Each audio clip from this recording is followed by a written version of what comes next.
Welcome back to the Tribal Lines podcast. I'm your host, Stephen Lupo, and today with us we have the amazing Paige Fraser. How's it going? So happy to be here. Thank you for having me. Of course, so happy you're here. Paige and I, we met playing a game of Sequester, which is a similar game like Survivor, where it has voting out, social strategy, everything like that, on Zoom. And then she played in my Zoom Survivor game that I host, Steven Survivor. And then we didn't get to play on the same tribe with each other, but both played in Survivor Angelica, and she is the absolute best. And we had to have her on and get her thoughts on this season. Yay! Thank you so much. I'm still gutted that we never properly crossed paths, but I I remember know. so clearly rolling into Survivor Angelica, seeing you, and both of us being like, "Hello, my name is Paige. Hi, Hi, my name is I'm Steven. Steven. Nice to meet you. Nice Person to I've meet never you met as before. well." Oh, that was a lot of fun. It was a good time. I would have been a great secret alliance, just like Kyle and Camilla. Kyle and Camilla. To be Kyle and Camilla is my greatest dream. So that would have been the closest I could get to the stars. Oh, Hmm. Oh, love it. Yeah, I know. I love them too. Those two have been top of my list for winner picks, and also for just people I want to see win the game. Like, even if I don't think they're going to win, I want them to win. So, yeah, 100% agree. Well, I mean, first off, Camilla is a Canadian and Guyanese queen, so of course I'm rooting for her. mhm.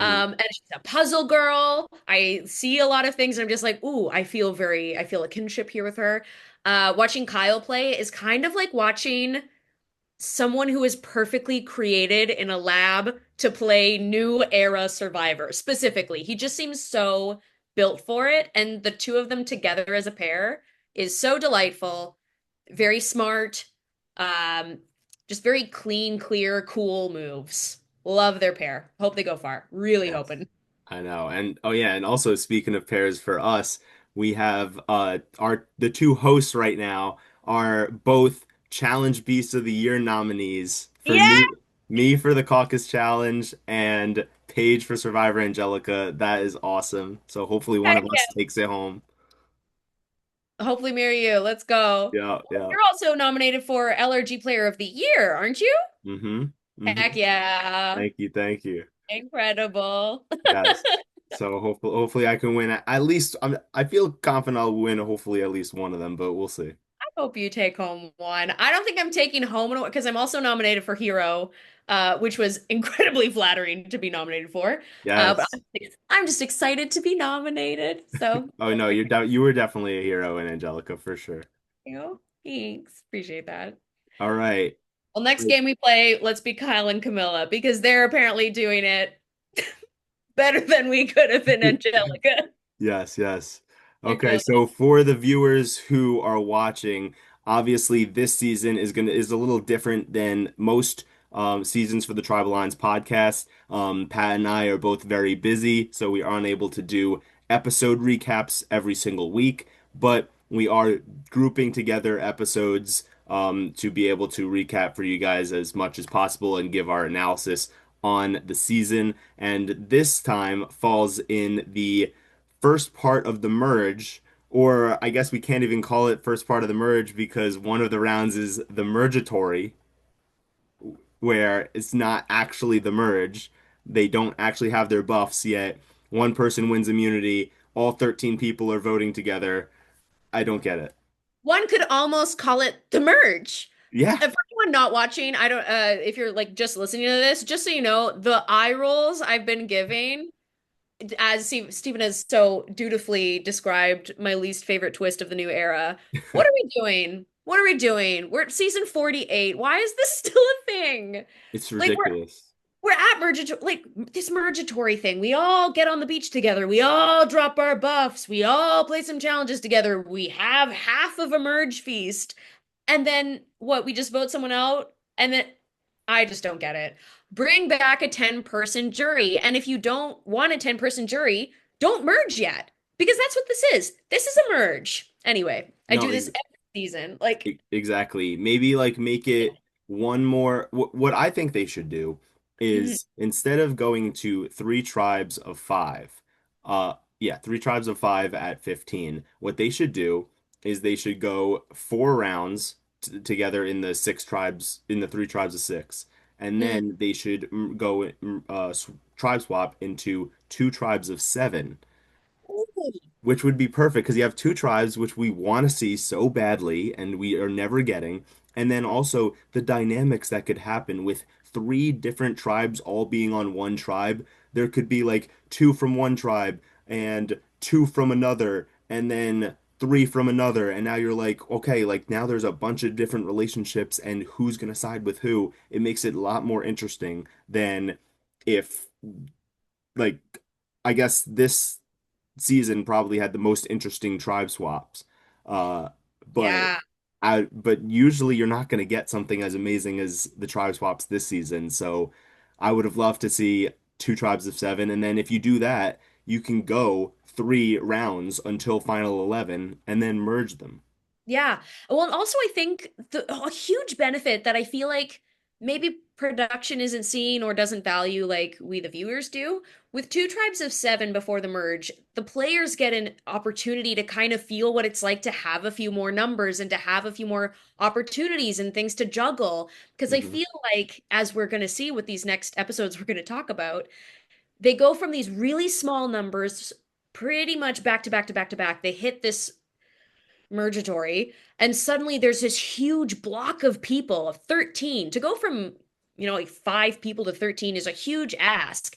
And then you end up kind of going a safe route, as Right. we've kind of seen repeated over and over and over again. And spoiler alert, Charity's going to be the person who kicks the bucket in this Mergatory. And she's Hmm. someone who was never really socially aligned great, didn't really get a chance to get any footing. And I think with an opportunity to have those two tribes of seven before a merge, and even just get players kind of massaged into thinking about, like, okay, what are some other options that are different than a more straighter path forward, or kind of having to deal with those smaller numbers? I feel like it would better prepare them. So I love that idea. I love that a lot. Jeff Probst, if you're listening, please take some notes. We'd love to see it. Yes, yeah, exactly. That'd be great. Yeah, it's because at that point, like you said, at 13, you're one, you know that you haven't made jury yet, and two, there's 13 people. So obviously you're gonna go the safe route, like you just said, and go with the person who has been on the outs of their own tribe, who's okay with throwing them under the bus. Usually it's going to be from the tribe who didn't really go to tribal much because everyone is looking at them as, oh shoot, we need to all team up on them if they have the numbers. So they're like, okay, then we'll give you one of our numbers because we don't really care about this person. They're not aligned with us. And that's usually how it ends up going. And honestly, I think maybe all of the seasons, except for two in the new era, had someone who was on the bottom of their original tribe go home as the Mergatory boot. Yeah. So it's been kind of like trending that way. And so if you want to prevent that from happening, if you want to give people on the bottom even a chance to build relationships and make it further in the game, you should either start the jury so that people are actually start playing, or you start it later and you merge at 11. It because Start it also later. if you're merging at 12 and then you're splitting them up into two tribes of six, that's not a What are merge. we You're splitting doing? them up right after you Why? merge them. Why are we doing this? I don't like, I feel sometimes like we're seeing these repeated. I mean, I can't even call it twists anymore because everyone's planning for it. Everyone Yeah. knows it's happening. It's the new And era now. It's not even a twist. yeah. And I don't like it. It's not good. It's not interesting. We end up losing people that like could have done something down the line, but being broken into a group of six. I mean, once again, you're back into these same numbers that you started with, and you don't really have a ton of movement, and someone in those sixes are immune. So it's just like, it's just a bit of a mess, in my Mhm. humble opinion. I also love, you said something that I also wanted to highlight, that it's often the person who is at the bottom of the tribe and maybe hasn't been to as many tribals. That's another thing. If you have a tribe that's winning out for so much of the pre-merge, they haven't even gotten the chance as a tribe to find out where their bonds are. And so there's a whole group of people usually in the new era that have been arriving at Mergatory being like, I don't know, I haven't played yet.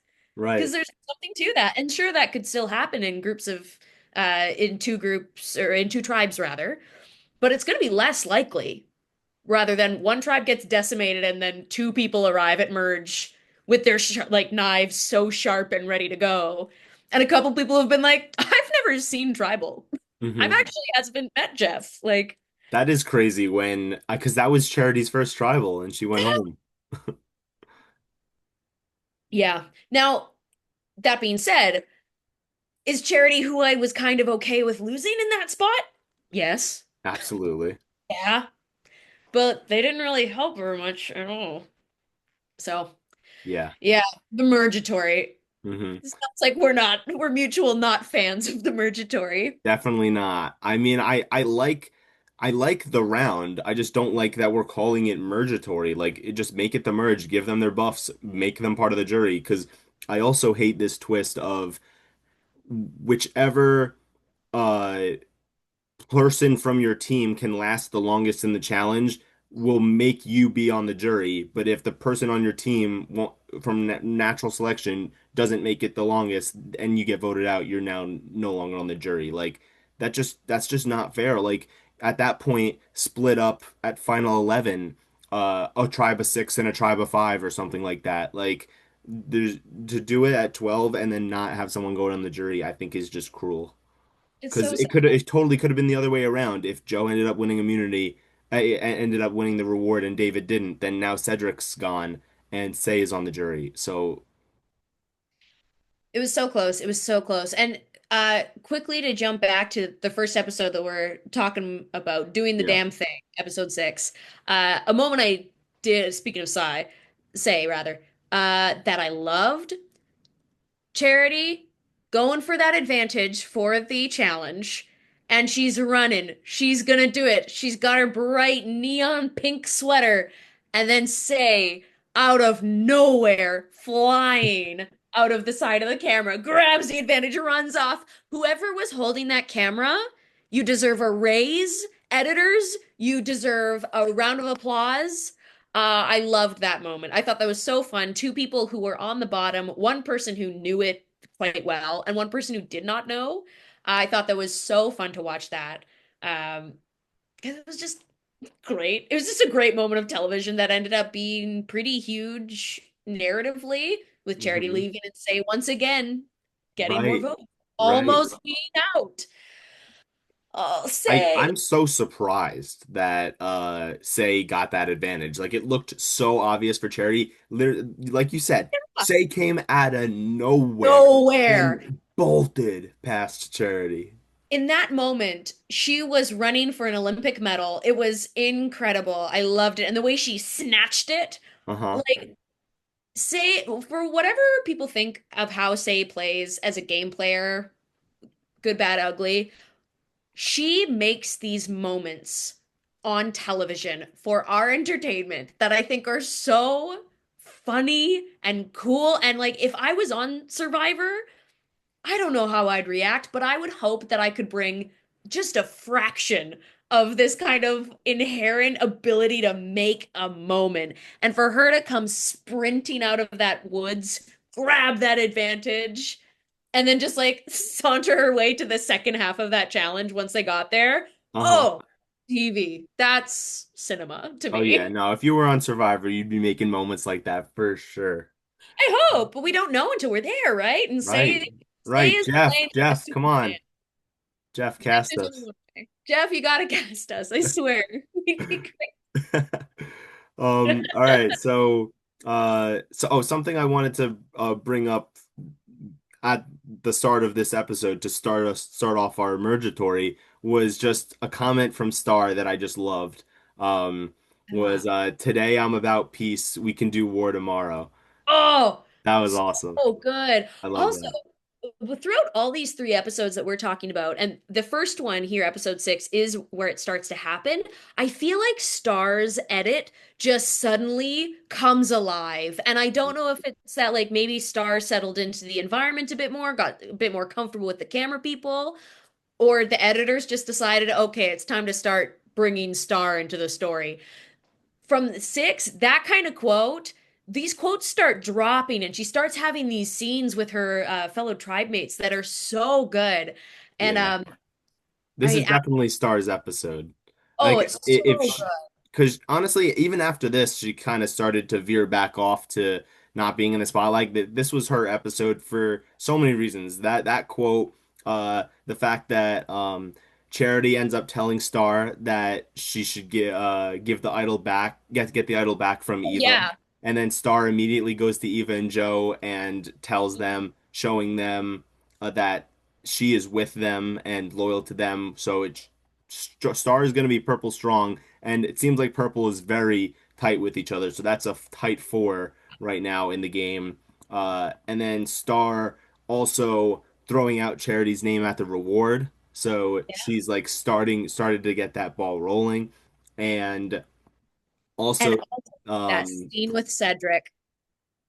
and Oh, hmm that was beautiful. I thought that was so good. And she'd had that moment before when Eva revealed her autism to the whole cast, and right. Star had that great confessional about like, oh, I understand her now. I get where this is all from. And she gives the idol to Eva. This is such a great build off of this arc of seeing Star as this person who's like so emotionally available and compassionate with her hmm fellow tribe mates. To me, I was seeing this beautiful trend, and to see her like sit with Cedric and like help lift him back up because Cedric has struggled in the challenges. Yeah. That's Yeah. putting it kindly. Uh, Yeah. but she stepped in a way that as a viewer and I was watching, I was like, oh my gosh, I'm very touched by this. Yeah, very much Star's episode And for then me. the ending of the episode for Star was the best part, in my opinion, of the whole thing, of them showing her voting confessional, grabbing the pen, and the pen flies into the wall. That was so funny. I just played that video back over and over and over again. It was hilarious. And that shows Star's personality like really well. Yeah, she's just like she's funny, she gets people. I'm loving that we're getting to see this side of her more and more. Even in and we'll talk more about episode 8 as we get deeper into this, but there's a few moments in episode 8 even without a vote where she has some great lines just popping in there. Uh Once again, we'll get to episode 8. I'll leave my thoughts, but she has some great moments and I'm liking this arc a lot for her. I'm still not sure where she's going to go long term. Like I feel like we're not explicitly seeing where Right. she's at in the game. We're kind of having to piece it together by ourselves, but what we are seeing, I'm seeing someone who I'm excited to watch on my screen every episode. So love what I'm seeing from her. Yeah, yeah, definitely. She is kind of getting the I don't she just she's not getting much of an edit, but she is seems to be not a target for anyone. So No. I am thinking, as of right now, I mean, we'll talk about these predictions at the very end, but I think she's going to be our either zero, probably our zero vote finalist. I think she's going to get third Really? place. Yeah. Oh, interesting. I Oh, that's so interesting. I don't have her pinned for that. I have her pinned as like eighth. And Okay. although I think it depends how this next vote goes, because I could see her being kind of like we're getting close to it being mostly the honesty group left and her going in that kind of position. I think after our latest episode, what I would like to see and what I think might be being hinted at is a David zero vote finalist. That's Interesting. my take. I That's my think hopeful take, maybe. it's gonna be, I think, a back and forth between is David gonna be a zero vote finalist or is he gonna be a Q? Where early Yeah, on in the merge, he's hated by everyone, but he keeps being a decoy vote, and the Honesty Alliance still doesn't want to vote him out just yet, and then eventually gets him voted out. So it's either he's eventually going to get voted out because people just want him out and are just annoyed at his antics, or he's going to be someone who's like, okay, we realize that you're going to be loyal to us and your jury management sucks. Let's bring you to the end. stand for a zero vote. And kind of what I'm thinking might happen. But I it really wouldn't be depends. He shocked. might go home tomorrow. Like, I th honestly, I personally think there's only three people left in the game who have the ability to be a zero vote finalist, and if those three are taken out, I think it could be the first time in a long time where everyone gets a vote.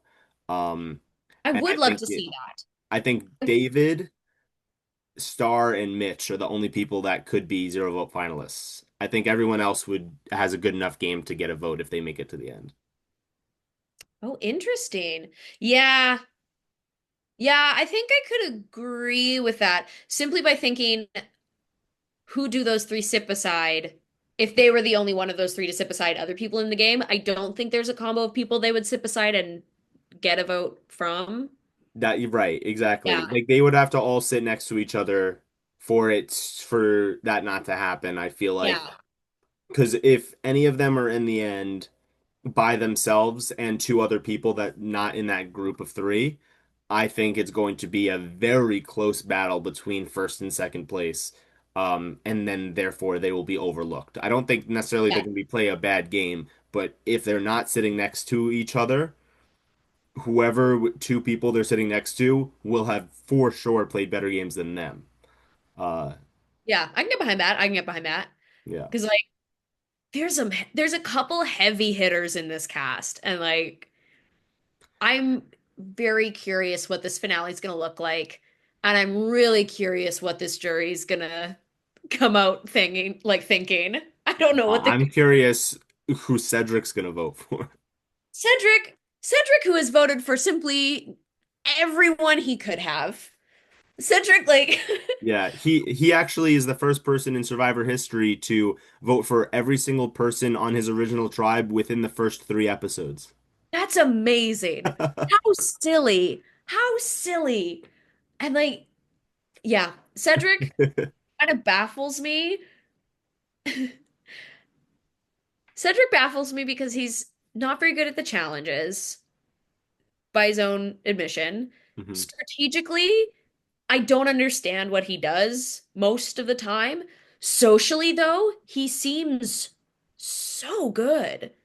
And the fact Right, that in episode 7 with that split tribe, I think in a world where that tribe doesn't get split, I think Cedric might be fine because he does have a lot of really good connections with people where he seems to be a person that everyone feels comfortable talking to, maybe not being their number one, but being their number two, which I think when we get to emerge and it is those larger groups, that's a great spot to be. Unfortunately, in episode 7 when we get that dreaded twist where the two tribes break into two sixes, if you're no one's number one, but you're everyone's number two, number three, that's not a very safe spot to be. And I think if that doesn't happen, Cedric potentially goes farther because his social game, from my mind at least, it seemed that everyone who talked to him walked away being like, oh my gosh, I love Cedric. I trust him so much. I want to right. work with him.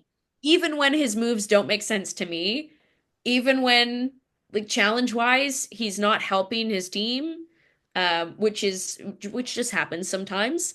Um, yeah, but I thought socially he was in such a good spot that I thought he was going to be okay going into episode Yeah. 7 and that tribal for him. Especially after Bianca trusting him of all people to share the about her not having a vote.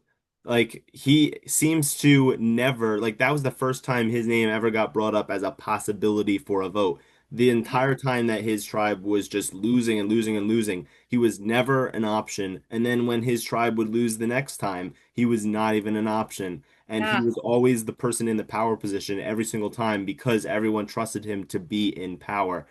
And yeah. so, yeah, you're right. If they did not get split up, I do think he could have possibly made it further. I think if Cedric did not get split up in this twist, I think he could have been the zero vote finalist. Yeah, I kind of had him pinned for that. Yeah. So I was like, I don't think Cedric's winning this game. Maybe in like a the right final three for him, he could get like a couple votes for second. But I was like, oh yeah, he's probably going to be the zero vote. But socially, he would have been well liked enough to get there. So when Exactly. and to have him and Say go out in episode 7 after like this tragic tribe breakup merge thing, to lose Cedric and Say, who have been such huge voices and presences for this season after an pretty awesome pre-merge sequence of the season, um, to lose them back to back, I was kind of like, oh, the season's kind of reset. Because you have Say, who's been such a lightning rod for so many things. Hmm. Someone who I wanted Say on jury Me so bad. too.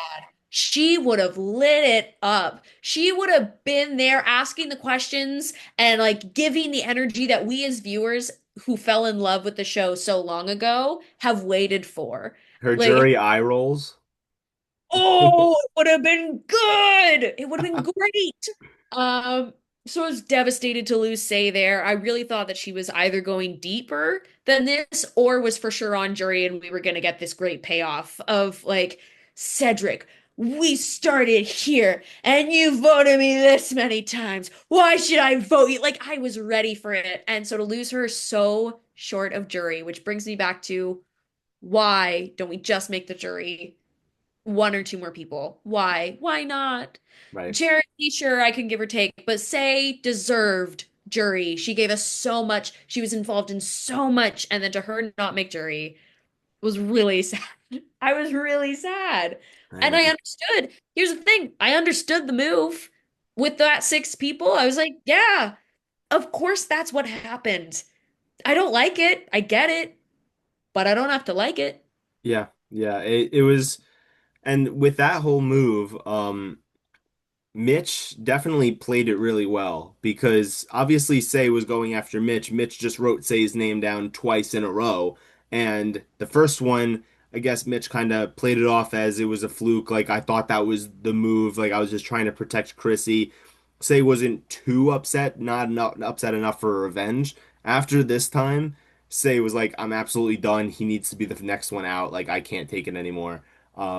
And she tried her best, but Mitch was able to luckily um, build some trust with the Purple Tribe members, Joe, Eva, and Star. And there was also Chrissy on that tribe, and get Say out. And Mitch, even though people might be watching the episode and be like, "Oh wow, like Mitch uh played the block a vote, but it didn't really matter because it was already all going to be on Say." It did matter because Say now was not able to play her shot in the dark, and you saw what happened with Mary. It could have happened with Say, and then Mitch would have been gone. So, You never want to risk it. And I mean, I always think if you have an advantage and you have an inkling that it might be a good time to use it.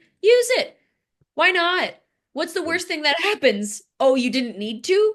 That's that's not a bad thing in my book. You're still there. hmm. And you have that just that extra security. So I'm glad that he used it. Um, yeah, sad for Say, wish she was on the jury. And then to be followed that to have Cedric go, who had been such a like who is so messy leading up to this point, got to vote so many people out, and then it was just kind of like womp womp by Cedric. I was like, oh, well, Yeah. see ya, I guess. I Hmm. really thought, now remind me, because it's been a second since I watched episode 7. This was the episode where when they broke into those sixes that group of six started talking about Shaheen, right? They kind of started to have that Yes, conversation. Maybe yes. it could be Shaheen instead of Cedric, and you start hearing his name start to And whisper he around, he which was is freaking out. He was just trying to stay calm. He was breathing a lot.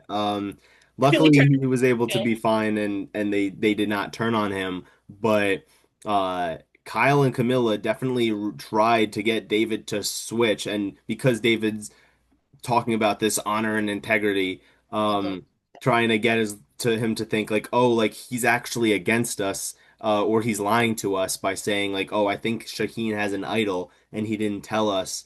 So trying to make maybe plant that. And honestly, I thought that was not the greatest idea, but probably the best out of what they could have came up with because it's something where you're not deliberately saying, "Oh, Shaheen said he wants to vote you out," because then Yeah. that would have escalated things, and probably gotten back to them. But a little lie of like, "Oh, maybe Shaheen has an idol," is not something where David's going to based off a maybe, go up to Shaheen and is like, hey, are you lying to me? Do you have an idol? Because that could now break their trust.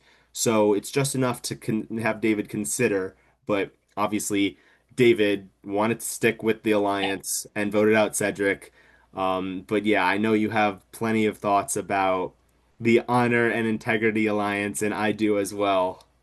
This honor and integrity alliance. Okay, first, I'll talk about yes, the Kyle and Camilla play thought I thought there to be like, let's drop some seeds of doubt. Because even if that doesn't pay off this episode, you see in episode 8, they like those things continue to fester. And I think Hmm. those are some of the best plans you can make in Survivor. In a game like this where there's some time for you to drop these hints, give them some water, give them some fertilizer, let these things take root.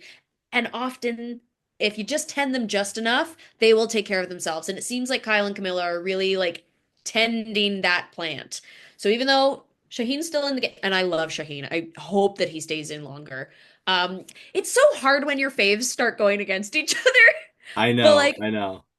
but Kyle feels nervous about him. He said that thing about I'm always looking over my shoulder, where like worried about if Shaheen's gonna like be the one there. And I love two strong players who can see that maybe one of them's going to turn. And Kyle has Camilla as a great ally to foster this idea. So I love that they do this. We'll see if it pays off. I'll be sad if it does. David, the milkman. The I milkman. can't handle him. I know, like, there's some people I've talked to who are like, no, I totally get what he is. Strong people. I don't like it. I don't get it. Because here's the thing. If you're going to say it's me, the Honesty and Integrity Alliance, us of 5 at this point, but soon it's going to be 6, Right. we are Honesty and Integrity group, the strong people who stick together, and we're going to be honest and integrity because we've never been able to win. If you are going to do that, what does that look like to you in an alliance of 5, soon to be 6? What's going to happen? Do you mean every round you're going to go to every single person and be like, hey, just so you know, we're going to vote you out tonight because we're the honesty group. We're going to tell you. Are you going to do that? No, you're not going to do that because it's a move. What you're doing is a move. It is a strategic decision to work with people who align with you. You're working Hmm. with strong people so that you can all be meat shields for each other. You're not there as an integrity group. And David, I have receipts. I have so many receipts of hypocrisy and you going against the people within your own alliance for whatever reason because it's a move. And I wish he would own that it was moves that he's making because then I would respect it. If he was like, I'm obviously this huge, strong, like target. Look at me. I am that guy. And I'm aligning with these other strong people who are huge threats as well. I'd be like, oh my gosh, he's so aware of his position. But no, he's like, we're honest. We're the good guys. Great. So, like, when you get to 5 with your group of 5, if you get to 6 now that you've brought in Mary for whatever reason, I don't know. When you get to that group, what happens at that point? Are you going to all just like play rock, paper, scissors and go, okay, this is who we're going to vote out? Rock, paper, scissors, shoot. No, you're going to make a decision. You're not going to fight it out. You're not going to like play immunity and then whoever wins immunity gets to decide who goes out. What does that look like for you? And that's where I get Right. frustrated because, like, what are we Yeah. doing? Because Also, yeah. go for it, please. I will Okay. go for so long if not cut off. Okay. So I have Um, your thoughts. because if they get to 6, right? Because now they just added in Mary because David wanted to add in Mary, yet they won't add in anyone else because David's worried about Shaheen and Camilla. When also something that I wanted to bring up that I just thought of was Camilla just tried to the round prior get David to turn on Shaheen, but now David is worried about Shaheen and Camilla having this duo when Camilla was literally trying to get him voted out like a day prior. Like that makes no sense now that I'm think about it even more. And it's just ridiculous. And Begging. I'm begging David to look at the writing on the wall. I'm begging him to put 2 plus 2 together because it doesn't make sense the math he's making. He's saying Mhm. 2 plus 2 equals 3 cubed square. Like it doesn't make sense. He's Yeah. saying 4 plus 1 equals milk. I Yeah, don't and the strong honor integrity alliance is originally was 5 and now is 6. So if you get to final 6, there's no way he votes out Mary because he's super close to Mary. So he's going to turn on his honor integrity alliance before Mary, which then would be him turning on his honor and integrity alliance because Mary was not originally a part of it. And also trying to turn on Camilla, um, when you were literally in an alliance with Camilla pre-merge. So now you're saying that, oh, because this you're in this new alliance, if you're as long as you're loyal to this new alliance and not loyal to other alliances, then you're still being honest. Um, and so that is ridiculous. And same with Joe too. Like I think like the other people in the Honor Integrity Alliance go along with it because it's strategic for them to go along with it. But David and Joe, especially even Joe, like is for it too, but Joe even more so says it out loud how he is so about honor, integrity, honesty, and he like never lies. He also there's a clip on this next episode about how like David says he went against his word and Joe's like no I didn't, no I didn't. Like you kind of did because you said you were going to vote out Camilla and then you didn't want to vote out Camilla anymore. So like you can't just be completely honest in Survivor because if you were you would tell everyone you're voting out, "Hey, I'm voting you out tonight." If you don't do that, you're being dishonest. Yes. You can't just say, "Oh, I was honest the whole game because I was honest to my allies." No, that means you were not honest to the people you were not working with, which is the game of Survivor, which Chrissy was trying to say but blew up her game because there's so Like, much. oh, there's so much to unpack here. Yeah. Yeah, and oh, there's so many levels to this. First off, Chrissy, you said what we all wanted to say, and we thank you and we salute you for that. Was it the way that she probably should have done it? No. No, but I loved it, but I enjoyed it. And like, oh, oh, there's so many things. It's such a red flag for me when someone's like, me, I'm gonna play with the honest people. Like, if it's one thing I think if you're like me, a solo player, I am going to play honestly. And if you can somehow do that, good for you, great.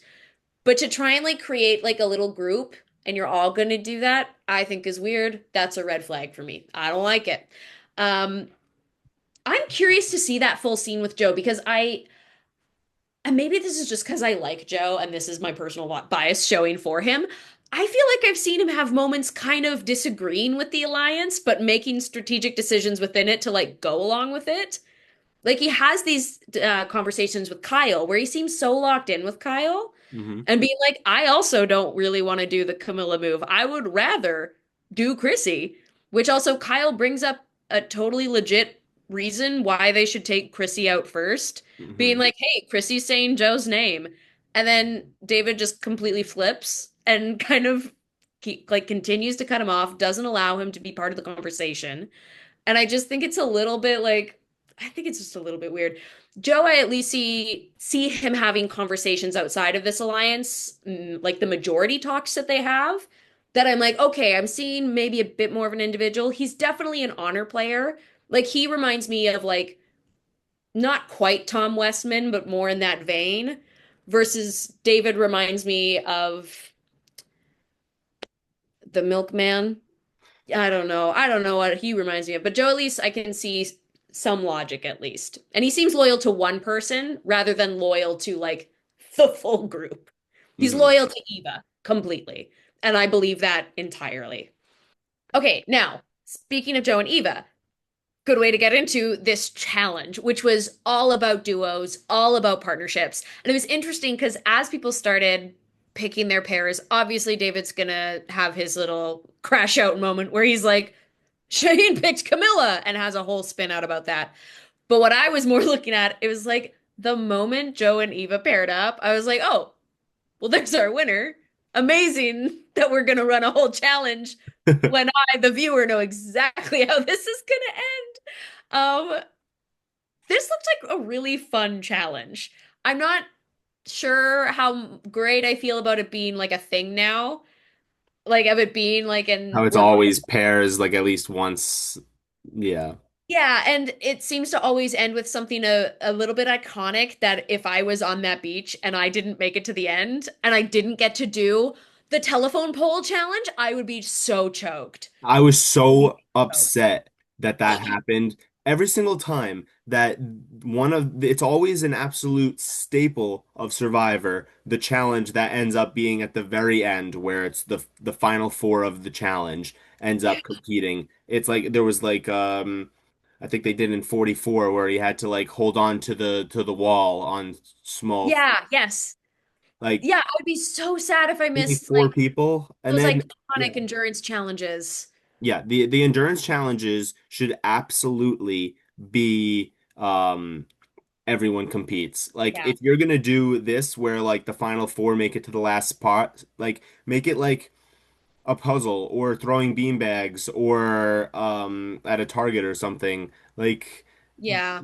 or make it something maybe like you have to tie together sticks to be able to grab a key. Like Totally. something like that would be a lot better than have in like a whole relay style where you eliminate people each round. Like it should not be an endurance at the end. That should be for everybody and to truly see who can go the longest. Yeah, because like I mean, this is Parvati's challenge. This is Ozzy's challenge. This is Ty's challenge. Mhm. This challenge is iconic. I Yes, don't think I'd necessarily be good at it. I think I could not be the first one out. I'd be I think I terrible. could, like, but I want to try it. Um, and so like to watch it get to the final four, I was like, oh shoot. And what I especially loved as I was thinking this on my couch at home, Jeff, I am applying. Please just cast me. Watching on my couch, watching it happen, I loved Star had that great comment from the side. This is a comment that I think I mentioned earlier that I wanted to bring up. Star has that moment where she goes, I love this challenge like back in the old days when they used to be able to like stand on it a little bit because they've also changed those footholds completely in this challenge. And I miss when we had the opportunity. And once again, this is also like when you have more people competing and it's a deeper foothold, so you have this allowance. I love when an endurance challenge goes for a couple hours. I want to see the showdown. I want to see, like, I want to see them tough it out and grit it out. And with four, it's like obviously not going to be the same. Um, Especially like in like season 37, how it went like 7 hours, right? Seven and oh, a half hours or something. yeah. Was that David versus Goliath Yep. with Christian and Alec. oh, yeah. I love that moment. That's like one of my favorite Survivor moments, period. It's Yeah. so good when he goes, well, I have an audience. I'm just gonna talk. I think Uh-huh. it's so good. Or or with the telephone pole challenge, that's what I call it. That when Dee was holding on to it in 45 and she looks to the bench and she goes, we're gonna eat. We're gonna eat. I was like, that's a moment. And you don't get it when it's yeah. So I was a little sad. hmm But I was happy to see it. Happy to see it. And the rest of the challenge, I do like the idea of the relay part of it, like the eliminate it, like that I can get on board with. It Me ending too. with such an iconic classic showdown challenge. I was like, "Oh, darn it. I wish we could see like because there was also players on the board and I think I can't remember who said it, but there was someone on the bench who was like, "Damn, this was mine. I was gonna kill this." And I Yeah, want to see I don't those. remember who it was, but yeah. Who was it? Darn, I'm not remembering. Yeah, and so that was kind of a sad one. I was like, oh, I would have loved to see. It's a great moment for someone who, and I feel about this with most endurance challenges. There's a chance for someone who like either could have been the vote or maybe didn't have any power when it's an endurance challenge and those footholds are deeper, so there is more of a chance of legitimately just holding on, where people can kind of like will a win out, or at Right. least have the option to. With the footholds getting so much smaller and less people competing in it, it's not going to have that same dramatic payoff.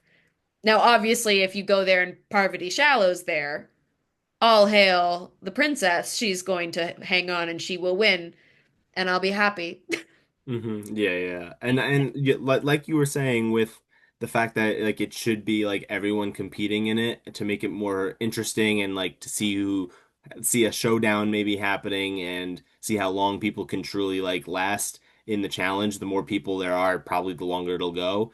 That's Mhm. why one of the main reasons why, well, I'd say 50% of the reason why I loved the double elimination challenge because that was also a pretty big staple of like holding on to your like what was it 15% of your body weight and Yeah. like that was really good because we had a great showdown between David and Joe, Oh, which was so much fun to watch. And I honestly, like, I thought that yes, was great.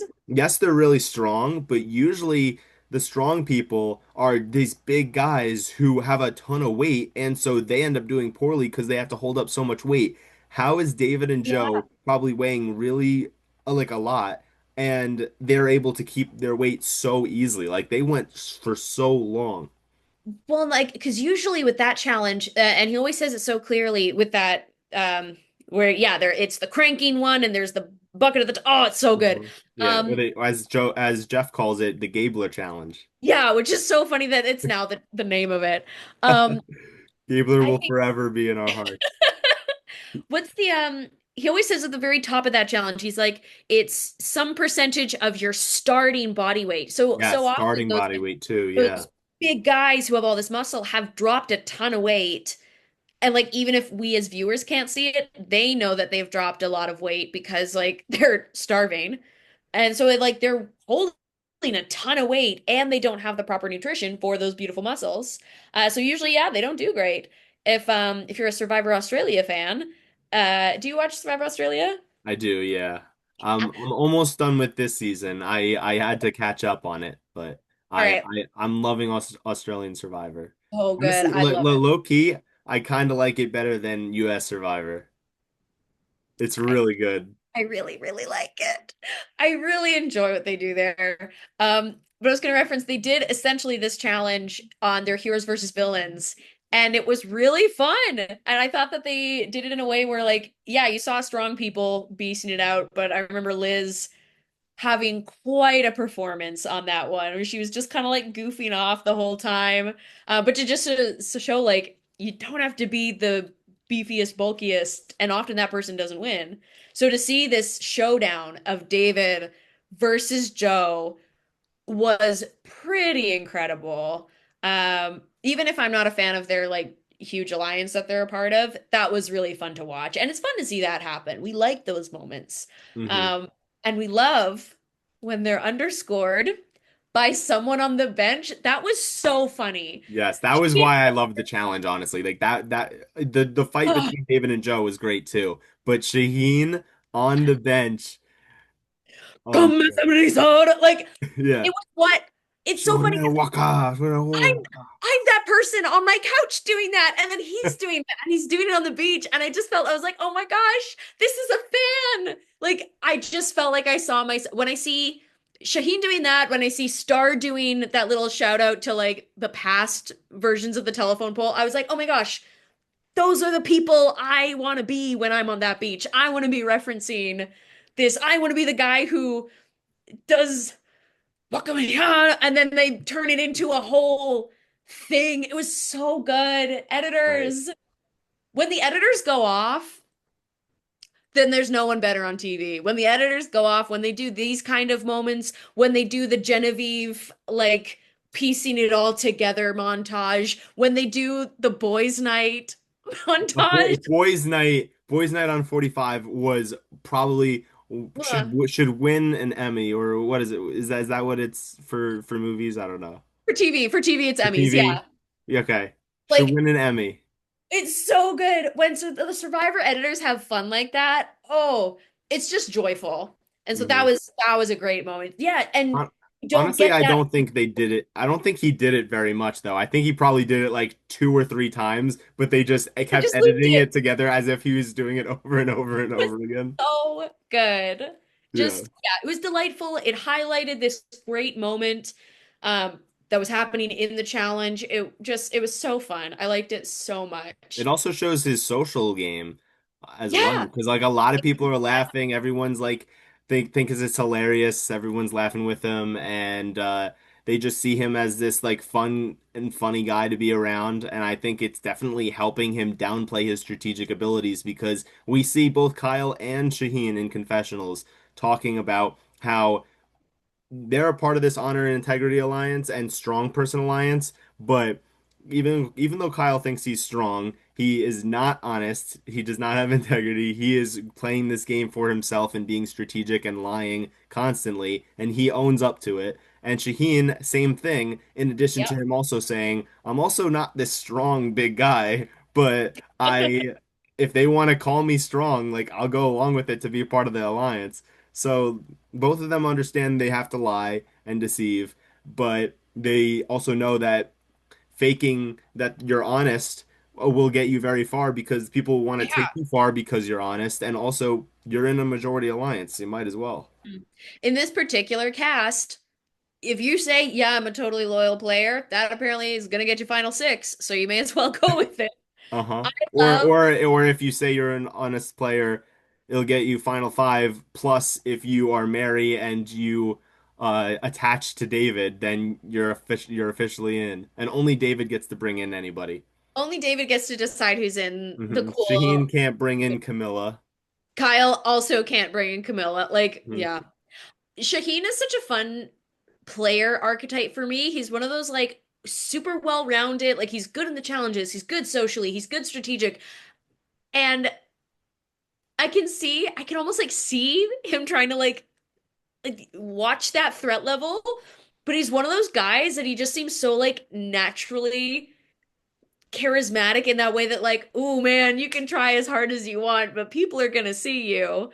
And like I think Caleb's a great example of that kind of player who just Hmm. like kind of has this natural it factor. I mean, Caleb's was off the charts. That Yeah, kind of player who walks on the beach and you're like, "Oh, if we let you sniff the end, we're bad players. If right. we allow you to get any traction, we're bad." Uh-huh. I I want I Caleb need to I need him on 50. I need him on 50 so bad. And I feel like Shaheen's kind of in that archetype of like players who are just like super well-rounded, but just like that threat level just can't quite turn that off. That kind of just like I don't know if it's like a magnetism thing, and I feel like that's why we're hearing his name out there because he's not like necessarily doing anything wrong. He said Camilla's name. And so I don't, and once again, we've talked ad nauseum about not understanding David quite jumping to the level that he did. Um, but like Shaheen hasn't really like misstepped other than be a naturally like spotlight person. You know what I Also, mean? Does that make also sense? with David thinking that Shaheen and Camilla had this relationship, it all stemmed from Shaheen picking Camilla for the challenge. Who cares if you're partnered with someone in the challenge? That does not mean that you're working with them. Like that just Camilla means just that tried to get him out. that means you're not a puzzle person. Camilla is. You want a puzzle person and a strong person on your team. That makes perfect sense to me, but I guess not to David. I mean, and with credit to David, he did sniff out the Kyle and the Camilla thing correctly, like accidentally. So like I'll give him It a took him a passing while grade though. for He that. was Yeah, like, "Oh, maybe they could possibly we're working together. That's crazy." Yet you guys were literally in an alliance together for the first like 6 days at least of the game, of but you course they didn't work realize that together. they were working together? I don't know, man. I can't give him credit for that fully. I'll give him a passing grade for like figuring it out, but I don't like it's not a C plus. It is lower than that, but it's still a passing grade. Because I'm like, yeah, they were in an alliance with you. Of course yeah, anyway. Mhm. Um, Yeah, but Eva wins that people, immunity if we go going back to that challenge yeah, in the last episode. she pulls it out and like I feel like the moment I saw what four we're gonna be facing down, I was like, oh, Eva's got this in the bag. Yeah. And so she did. Happy for her. Um, I love that Joe falls off and he goes, get him, sis. Like that's now we're at the point where I'm like, okay, everyone else. We are gonna take a swing at them, right? I love them too. I don't want them to go either as a viewer, but like we gotta start talking about Joe and Eva because that's a power couple. And Yeah. like yeah, every challenge he's like, you got him, sis, get it. Like and they're not hiding it. And I love that they're so upfront with it, but I'm like, I need to see a conversation of Yeah. someone being like, "Hey, so should we think about Joe?" And it's an amazing testament to those two players as a duo and as individual players that they haven't received votes every single round. Like that's Hmm. Well, pretty.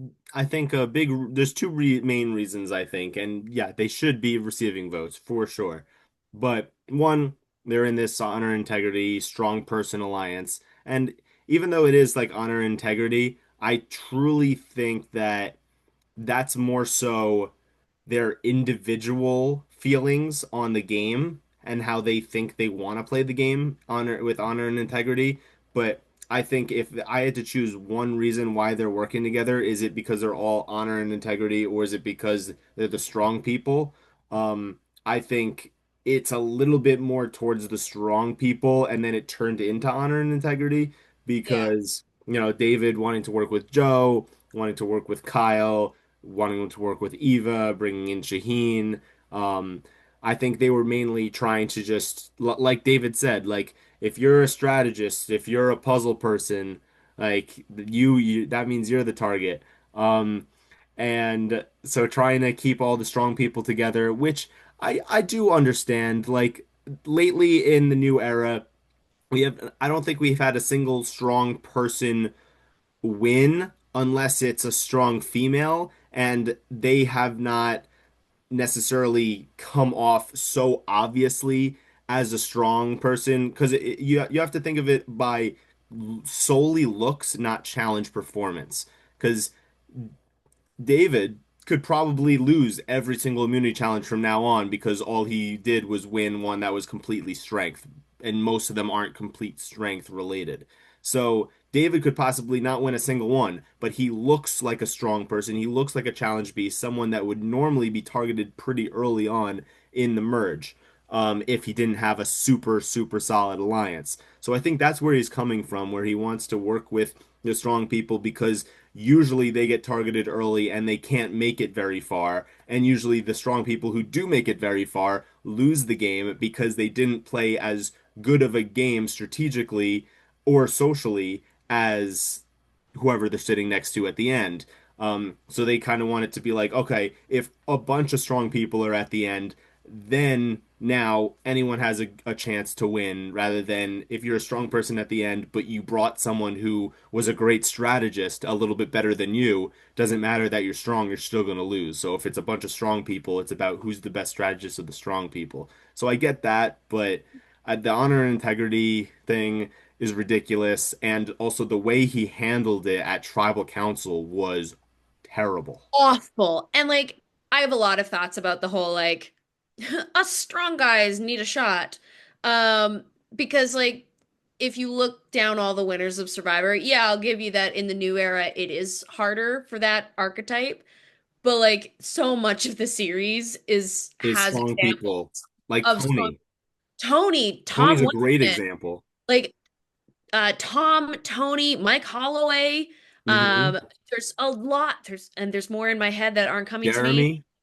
Jeremy. I mean, Jeremy is that beautiful mix of being super strong and also being strategically aware enough that he needed to like create like his shields, and he did it beautifully. Right. He's one of my favorites.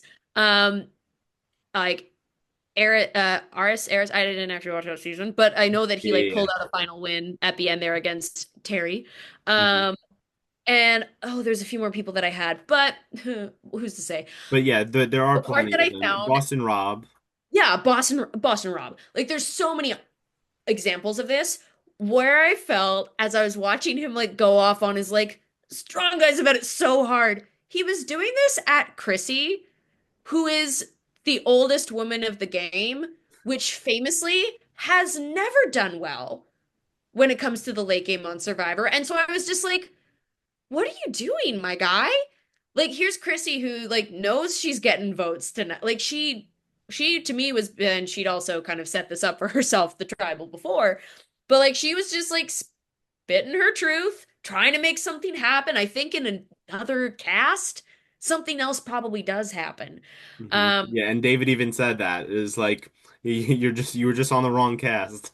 Yeah, and I think she was, but I just thought it was so like I saw something that I really didn't like in terms of David being like, "Oh, we just want to work together because the strongmen have had such a hard time this season against Chrissy, who like statistically you look through this game has the hardest road ahead of her and then ends up going out." I was like, my dude, I think you only watched season 46 before this, and maybe season what, one and two? My sense is he watched three seasons max going into this. Maybe I'm wrong. I have to check his presser and see, like, maybe he's a super fan who forgot most of the series. But I was just like, He must maybe he's just a New Era watcher because New Era, I think maybe two strong people made it far, and that's Jonathan and Austin. what are the two Um, strong guys? two Because, strong guys, right. Because yeah, they added in Eva, but also there's not really any like full on like I have a ton of muscles girls. Like Dee was a really strong person, but if you looked at her, you didn't see, oh my God, she's got all this crazy muscle, she can lift so much. Yet Eva is that kind of person. So I guess it's really a an alliance of all guys plus Eva. And so and they Mary and now. Mary, now Mary, but like that was like created afterwards just because David wanted to bring her in, which also makes no sense. If you want a strong person to win, do you really think Mary is fitting your specific like strong archetype? Like, why are you including her in this if you want a strong person to win? So, It's like he's making a decent strategic move, but trying to undercut himself in the worst way, and I don't get it. And maybe this is also because, like, when I'm in games, I usually get targeted because I'm good at puzzles. And so when he's like, puzzlers always get so far, I'm like, actually, not true. Actually, you usually have a really hard time because it's a specialized skill, apparently. And they're always like, there's gonna be a jigsaw puzzle at Final Four, and there never is. There never is. So Camilla, right. I'm looking at you, girl. Do it for us. hmm I'm really hoping that Camilla can go far. It was definitely, I mean, let's just say for this episode, Chrissy, going into the episode, I knew Chrissy was going home, and it made the most sense for the Alliance to send Chrissy home. It even made sense for David, which is ridiculous that he Yes. was so adamant about Camilla. But I am so shocked. I mean, obviously they only showed us the parts of it looked like it was definitely going to be Camilla going home, but so there must have been a lot more other talks to get them to that point. I don't think tribal is what flipped them. No, Um, I don't think so either. I think they but were knowing what those votes were going to be. yeah, but the way made it they edited it and even the conversation that was had, it looked like Camilla was dead in the water. So how Kyle was able to do that, and I still think that it might not be super clear. It might be clearer, but I still might think it not be super clear that Mhm. Kyle and Camilla are this duo. I still think it's kind of under the radar even after this vote. So maybe David is starting to catch on, but I don't think even if David goes around saying, "Oh, Kyle and Camilla are working together," are people really going to believe him after he's just Oh, throwing out random like duos? also, will people care that much? No, if from the Like, scenes from the next episode, it seems like nobody trusts David anymore. no, like it seems like it seems like he's not going about this in a great way. I mean, I'm interested to see the next episode because I'm curious if Joe maybe pulled rank and like put his foot down and said like no, we are voting Chrissy because Joe does seem to be the more he seems to be more linked into the whole tribe, and if he wanted to make the vote switch to Chrissy, he had the power to do so. And I think that was a good reason for Kyle to go to him and be like, Chrissy's saying your name. And then if it is that Joe put his foot down and said, like, we're voting Chrissy, and maybe that's where that scene comes out of David being like, you went against your word.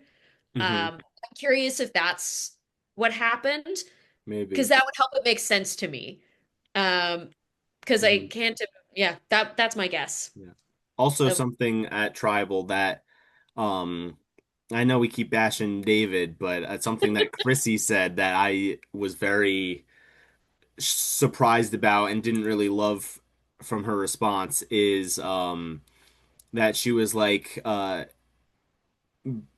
forgot exactly what she was talking about. I think she was talking about the majority alliance being like the strong person alliance. Saying like if you guys are just going to like stick together all the strong people and pick us off one by one, like what's the point of me even like being on this season? Like I might as well not be here if the you guys are just gonna pick us off one by one. I'm like, or you came to play Survivor. Like if you could have changed your outcome, you could have totally created a really strong alliance with David, and then you could have possibly been brought in instead of Mary or something like that. Or you could have had a connection with someone else. Like, yes, you didn't want to work with them, great, but if you saw them start forming an alliance together, you should have tried to get in and on that alliance. Or you should have tried to make an alliance with the people who were considered not strong. Like the fact that you're just randomly throwing out like, oh, I hate how all the strong people are working together. Like this is so unfair for people like me who's not strong. Like, well, then you should have created another alliance that could have had majority in the game. So like for her to be like, oh, why did I even come on this show if I'm just going to be picked off by the strong people? Like you came on the show to play Survivor. Like For even if sure. you lose and it didn't go your way, be Still happy got that you're on Survivor. yeah, I totally agree. Be happy you're on Survivor.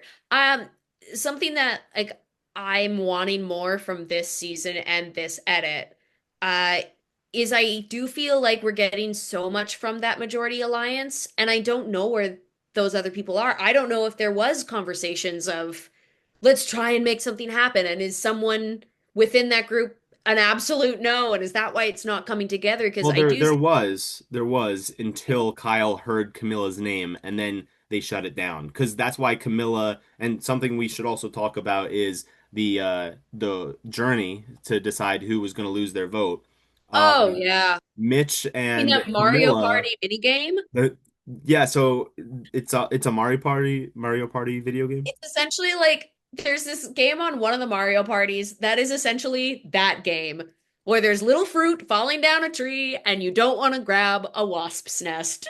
And that is what that Okay, was. okay. Yeah. So when it came up, I was like, oh, this is funny. I don't like that someone's going to lose their vote over this, but it is, I know Right, this game. right, Like, right. Yeah, it was like it was a little bit of luck, a little bit of strategy, and so I liked that the fact that I felt like it was more 50-50 than not, which was good because I like when it's more strategy um oh, based. did you notice that Mitch totally hung Camilla out to dry 2 rounds in a row on that? Really? Where yeah, so there was like if you're looking at like how the balls are coming down, Oh, to make sure that Camilla was the one deciding on Star that getting the had to high like ball.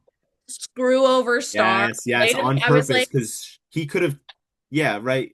if he had taken two, both of those times, then Camilla would have had 1 gray ball and like 1 red ball. And so Oh, she and could have then she would have taken had to one take gray, one anyway. Yeah. and then that leaves Star to take the Yes, one. no, I did notice that. Yes. I was like, you messy. I love it. I don't like it, but I love it because like, No, I oh, loved it. I loved the oh, messiness. That was it great. was so purposeful, and I was like, the only reason I didn't like it because it was my girl Camilla who is being forced to be like, sorry, Star. Like, as she like takes the 2 balls, I was like, oh no. And she probably is also trying to like get Star on side because Star's not in that alliance. Like, Uh-huh. oh, we were Right. so But yeah, so Mitch and Camilla were trying to get Star to lose her vote so that they could have their votes so that they can try to get people that are not in the majority to all turn against the people in the majority. And so, but the thing is, the votes that they could have had would have been, since Star lost the vote, it would have been Mitch, Camilla, Kyle wanting to make a move, well, Mitch. Chrissy, and who else? So that's four. They would have needed. Oh, I remember thinking through this. Who else would they have needed? Because they would have needed someone in that 6 to flip to make it a 5-5. Mary. Yeah, they would have needed They Mary. would have needed Mary, and then if Mary voted with them, then they would have had a Shaheen. majority. Shaheen, no, they were making the move on Shaheen. But if they change the vote, if they change the plan, and then try and get Shaheen with that, I think there's a move there. I think there's a move there. Who would Shaheen have turned on though? I think they go for David.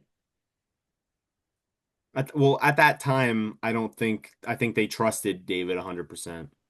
But I think now they're not going to. The moment that Kyle gets wind that Camilla's on the brain, then Oh, yes. if Oh, he takes that to okay. Tracy and Mitch, who are they're like, Got hey, it. he's not Yeah. with this orange group anymore. He wants to go do the strong thing. Us, the four other orange, try and pull Shaheen, bring this to a 5-5 at least, and then, fight it out from there. And then I would even say risk going for rocks. Hey, honesty and integrity group, go to rocks. Yeah. I I think think the reason why they didn't do that, and that totally would have worked if they could get Shaheen. But if yeah, they can't get Shaheen, then majority was going to be on Camilla. So I yeah, think Kyle wanted to spend his time rather than trying to make a move against the majority to save Camilla, yeah, just be like that he probably thought it was easier to instead of convincing Shaheen to do someone in the alliance, convincing him to be like, okay, let's just do Chrissy instead because it's still someone not in our alliance. So yeah. and talking to Shaheen and talking to Joe for different reasons, they both wanted Camilla in this game. Uh, Mhm. so Joe wanted Chrissy out because Chrissy said his name, Yeah. and Shaheen does want to work with Camilla, so he obviously wants Camilla in the game. So it seemed like David was convincing everybody, no, it's got to be Camilla, but majority of the alliance did want to keep Camilla and vote out Fraser. Chrissy, and that's what ended up happening. Yeah. Um, but what I think is going to happen now that David just did this, I don't think they're going to go after David. I I really don't think don't. David next. I think they want to weaken David for being so crazy right now. And so I think that there is going to be a move against the majority alliance, but it's not going to be the main majority. I I think it's going to think be Mary. it's going to be Mary next. I think they're going to make a move to weaken David, to go after the alliance, but not enough to break the majority alliance, but just enough to weaken David so that David still wants to work with the majority alliance. Will it work? I don't know, but at the same time, who else is David going to work with? No idea. Mitch, He's burning Star, bridges left, right, and Mitch and center. Star and Camilla? Like, no. Yes. So at that point, Yeah, I David's agree. either I on the also think bottom or he's going to fall back to his majority. yeah, I agree. I also think it's going towards Mary for next boot for my prediction. Hmm. Something I will really quickly want to ask you about is your thoughts. It seems to be in the Survivor community after watching this episode a very big topic on are the advantages rigged? The in the at the Oh, with the reward, pit bull? Eva got an advantage in her specific uh basket of chips right in front of her name tag. I personally do not think it's rigged. I think it was meant to be for the winner of the immunity challenge, and they just wanted to make it so that maybe she could get caught. And so that's why they put it in the chips. But it did Yeah, seem very fishy. What do you think? I I agree with you. I think that was the reasoning. She was immune. She'll be able to be there the next night so that she can run off into the dark and get her advantage. I just don't agree with it.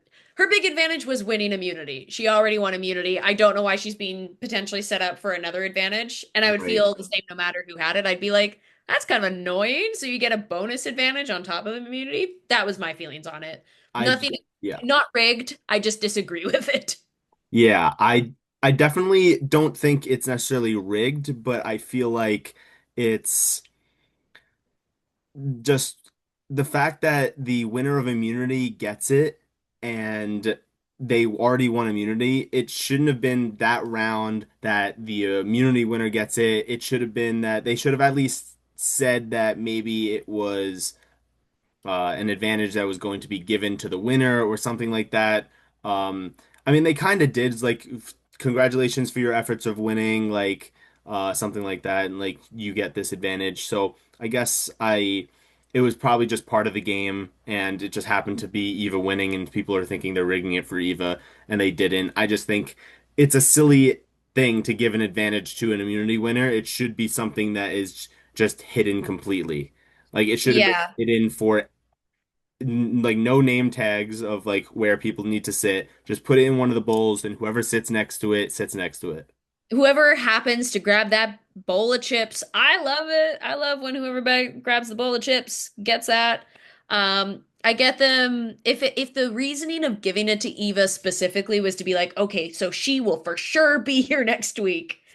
Like if that was their kind of thinking when Right, they were because it was an deciding that, overnight thing, right? yeah. So if like that's Okay. part of it, sure. I I don't agree with it, but I see the logic, but I I don't agree with it as a concept. totally agree with you. I don't agree with you as a I don't agree with it as a concept, but I do I for the get the idea of you need to be here at night to be able to do this secret mission because I keep saying that I really want them to bring back these secret missions, and I'm glad yeah. they are, but I wish they brought it back during the tribe format of the game where they had to sneak out of camp and go to another tribe's Oh, camp to get the advantage. That would have been great. I love those kind of things. So very fun. Yeah. Um, no, my opinions of this also might change depending what the advantage is. Like if she Right. goes over there and it's like I'm trying to think of it. Yeah, what If was it's an idol, like if it's just straight up, here is an idol hanging in a tree, welcome, you have another idol, I'd be a little like, oh, guys, but so she gets two immunities, like for the price of one, and one is secret, and she already has an idol, then I'd be a right. little bit like, I don't know about that. If it's Yeah, because something there's only like one idol and it's hers. yeah, yeah, yes, good on her. So if this is how the next idol comes into the game, I'll be a little like, I don't know about that. That's a little not to my taste.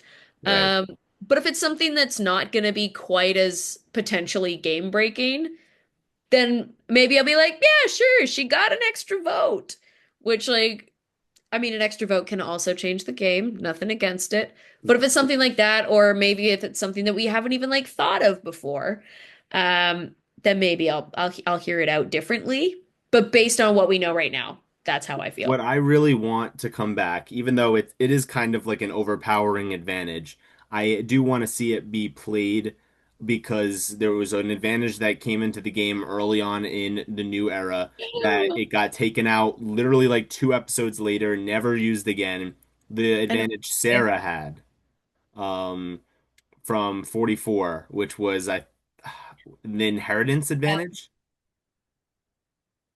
I think yes, is that what they called it? I think they called it the inheritance advantage or maybe something else, but pretty much if you I don't really know exactly how it works, but if you play it at some point, whichever the rules state, at tribal council and an advantage is played at that tribal council, you now have that advantage to go back home with when you go back to camp. So if Yes. somebody plays an idol, you have an idol. If somebody plays a steal a vote, you now have a steal a vote, and so on. Yeah. Yes. You know what? I had forgotten that it was Sarah who had that. I know it had been introduced, and I was kind of like, I wonder which whisper on the wind, how that came in. Yes, that is what it was. Quickly had to do a Google search to be like, is that what that was called? Yes. Um, yeah. What's interesting is if that were to be it, which I would love, I'd love to see that back in the game. I think as LRG players, we've seen that in other games since. Like I've played a game with that involved, which was bonkers. Um, like I watched it get played. The person who had the inheritance advantage themselves had an idol and was aligned with all these other people who all had advantages. And so they like strategically had this tribal where they all played their shit. And so then she had like five advantages for the rest of the game. It was bonkers to watch. So Wow. like played well. Oh, it's fun. It's so fun. And if that's what it is, it's interesting if in this world that that is what Eva gets. It's interesting because she has the idol. She could literally play it at the tribal she knows she's going to play the idol and Exactly. then automatically have another idol. And Like, therefore she has two idols. yeah, like it would be curious. I'm curious to see what it is. And I'm looking forward to her seeing it. Although, based on what we saw for the preview for next week, it looks like Shaheen's gonna discover that she's missing, which I love. Did you notice that? Really? No, Did you see that? Oh I my didn't gosh, see that. yeah, in the preview, I'm pretty sure like one of the first scenes is like Shaheen like waking Joe up and being like, Eva's gone. Did you not see this? I guess I missed it. I thought I got all of them, but Oh damn. my gosh, maybe the Wait, Canada edit wait, is is it different. scenes from the next episode? Yeah, stay tuned for scenes from the next episode. Oh my gosh. Yeah, I'm pretty sure that whole like sequence that I saw, maybe I have to go back and watch. Maybe I'm spreading lies, but I'm pretty sure it starts with Shaheen like waking up in the night, like shaking Joe awake and being like, Eva's gone.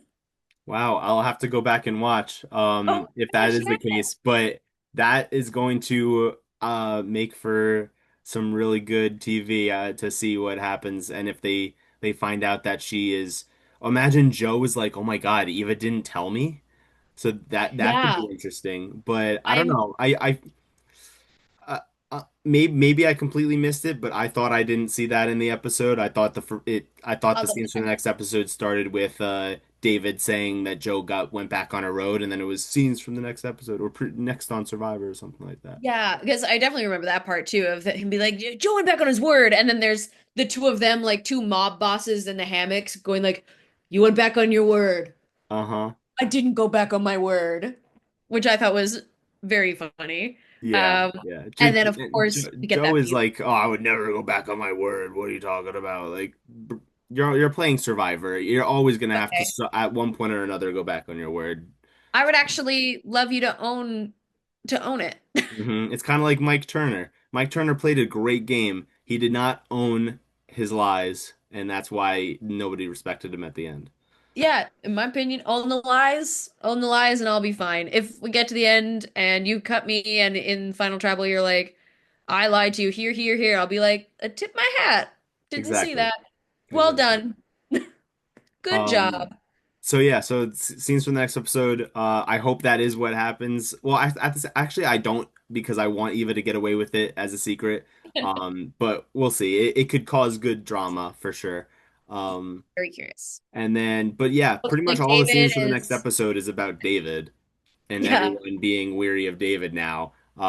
So it's yeah. David t telling Joe that he went back on his word, and so Joe is not going to appreciate that. And Hmm. then David tells Kyle that this should have been an easy vote. So David's annoyed at Kyle, so Kyle's annoyed at back.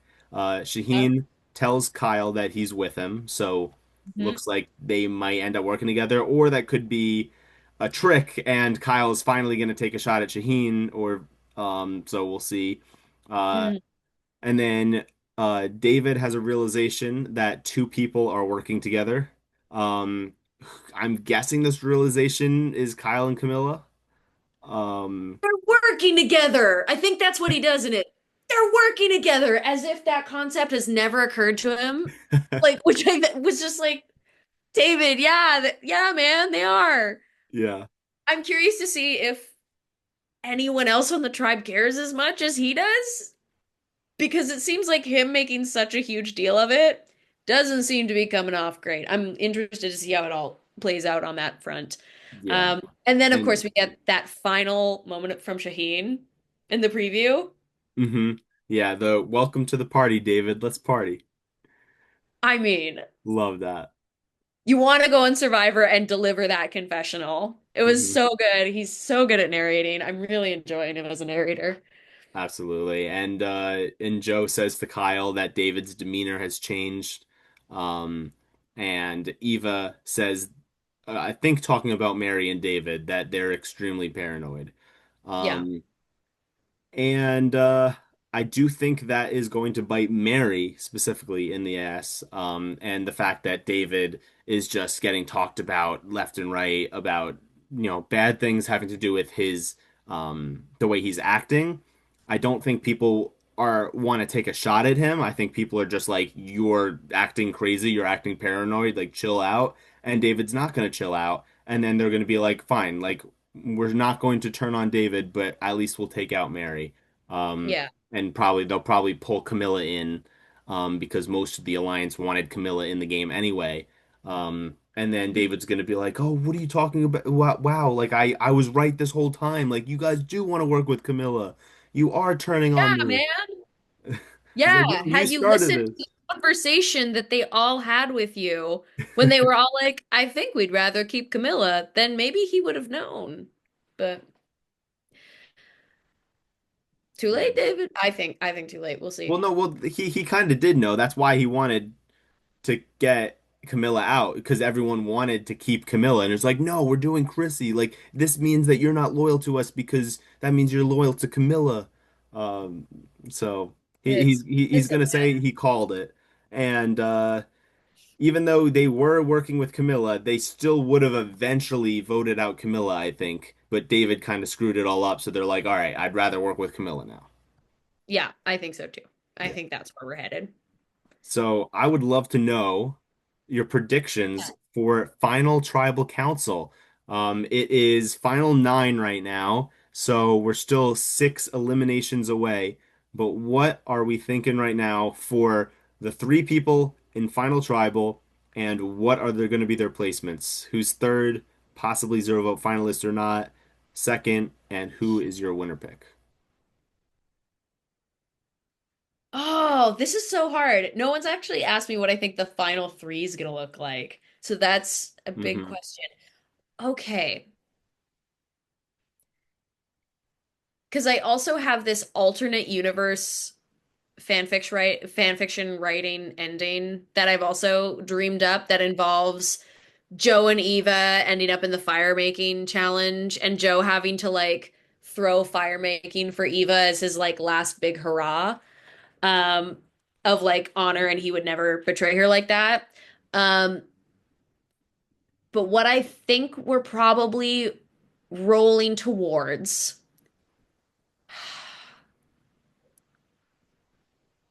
through the conversation of this, I think I've been sold on the Mitch being the third place zero vote finalist.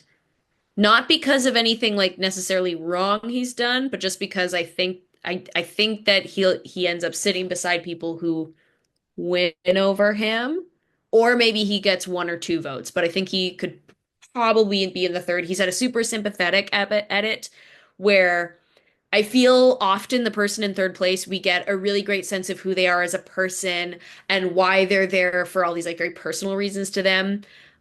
But we also see the holes in their game, like Hmm. why they're not going to win. I think we see those reasons. And for Mitch, I think a lot of those reasons are he's kind of on the bottom and hasn't had a chance to get like some social moves and social capital going, even though it seems he's well liked.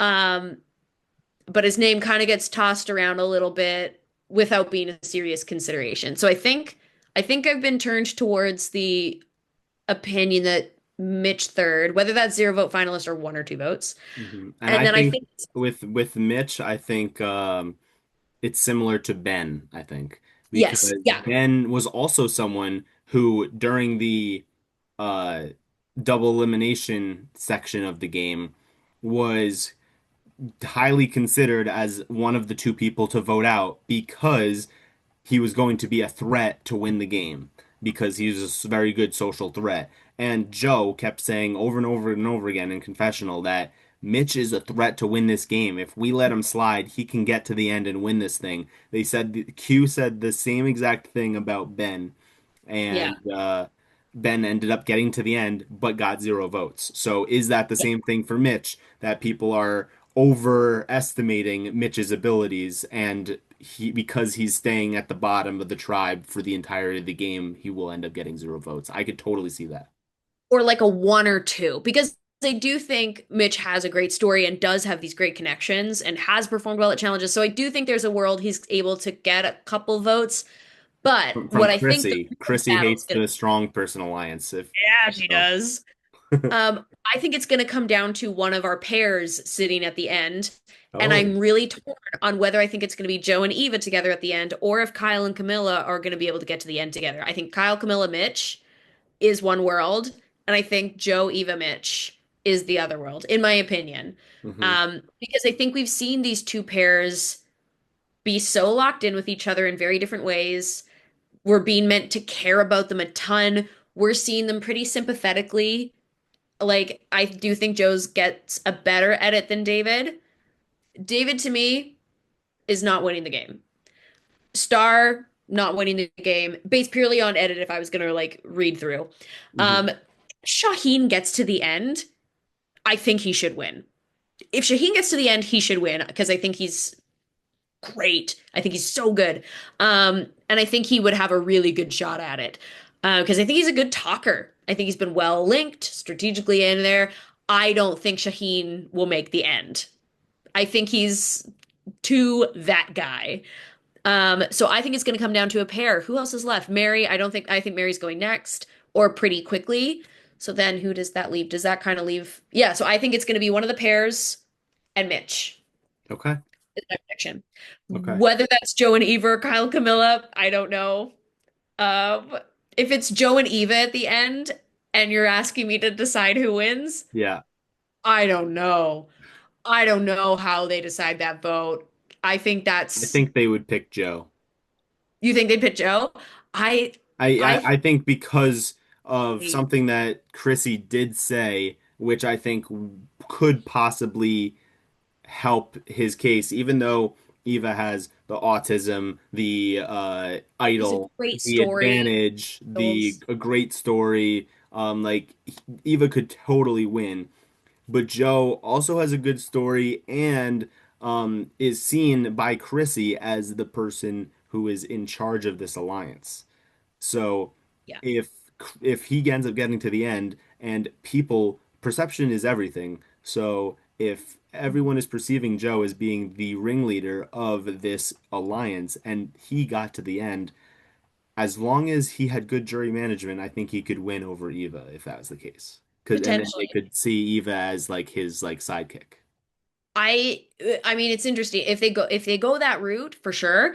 I think there's a way to spin it to Eva used I don't think I genuinely do not believe she is using Joe. I think that's a really legitimate bond between those two, but I could see a case being made of isn't it amazing that Eva used Joe who is such an obvious threat with her and like was able to like maneuver the game with that. I think there is a route there. So I'd be curious to see. I do think Joe potentially ekes it out, but also Joe could sit at the end and be like, I want Eva to win. Like, Hmm. I think there's a whole Or he could do a Mike Turner like we were talking about yeah, and say I was honest the entire game and then people call bullshit and vote for Eva.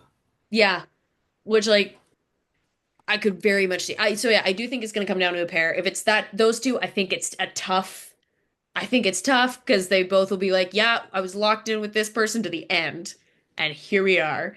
If it's Kyle and Camilla, I think Kyle wins based on the edit and the story we're getting.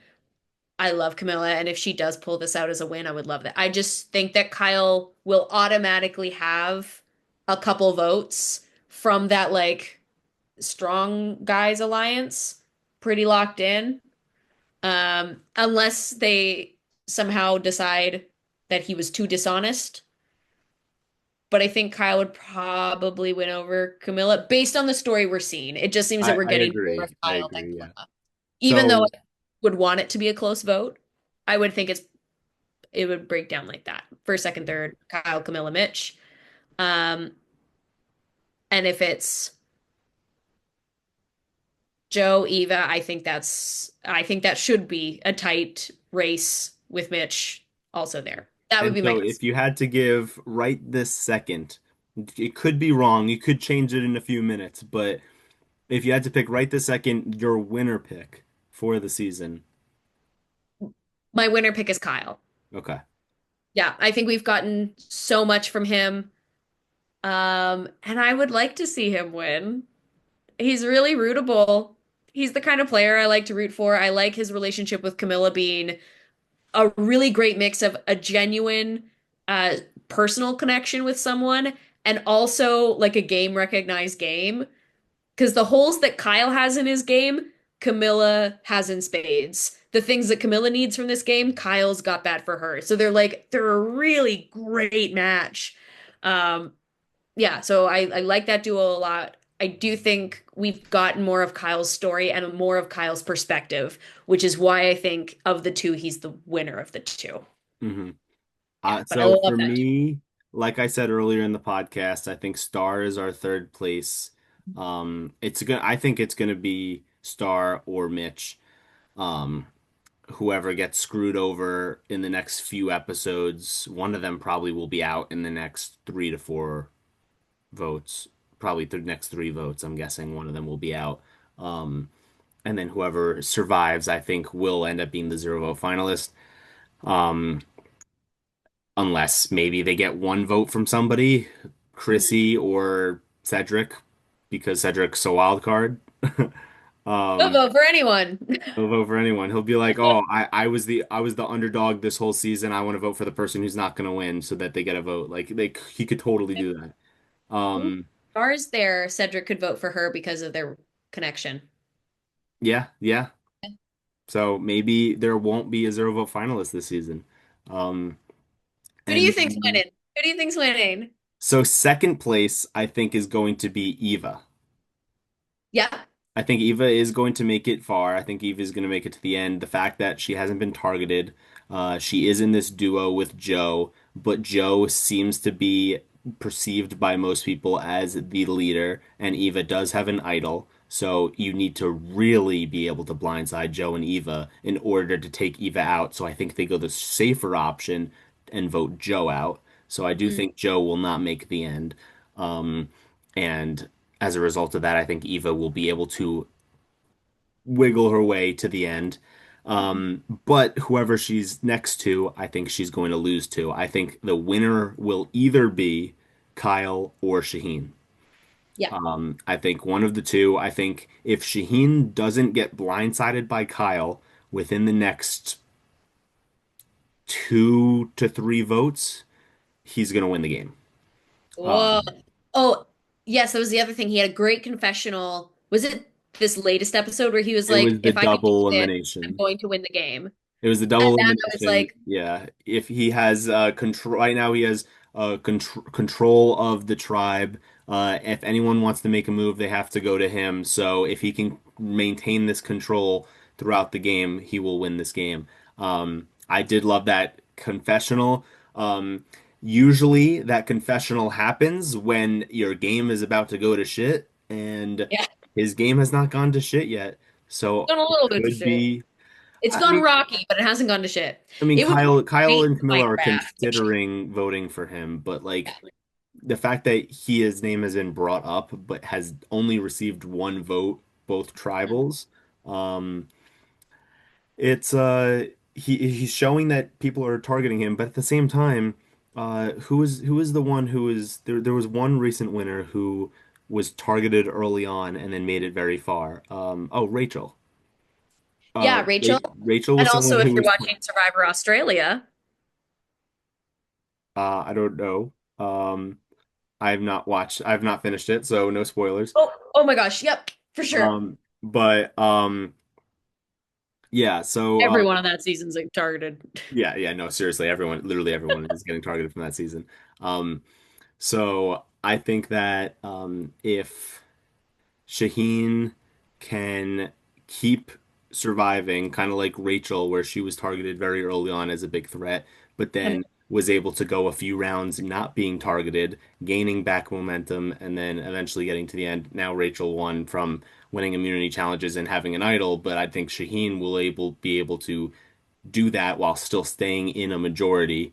I think there will be bigger threats, bigger duos. Shaheen, even though there's kind of the Camilla duo, I don't, that's only thought of by David. I don't think anyone else thinks of them as a duo. So I think they're going to target Kyle and Camilla or Eva and Joe before Shaheen. And I think Shaheen, once Kyle and Camilla get targeted, once one of them goes home, if Shaheen is still in the game, I don't think they'll be able to get Shaheen anymore, and I think Shaheen will win the game. So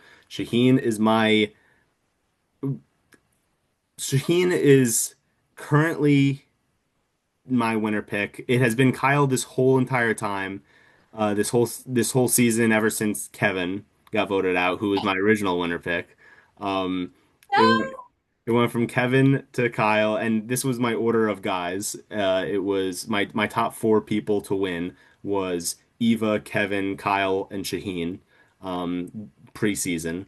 Yeah, And then so I'm just going down the list. for I sure. think a guy is going to win the season, so um, I'm going down to my third guy now. And then if Shaheen goes home and Kyle goes home, Eva will now become my next winner. I don't think Joe is winning, even though he does have a winner edit. I don't see it. I really Yeah, don't. I think he could win. I think he has the hero's edit, maybe Mhm. more so than the winner's edit. So curious how Yeah. it's all going to come out.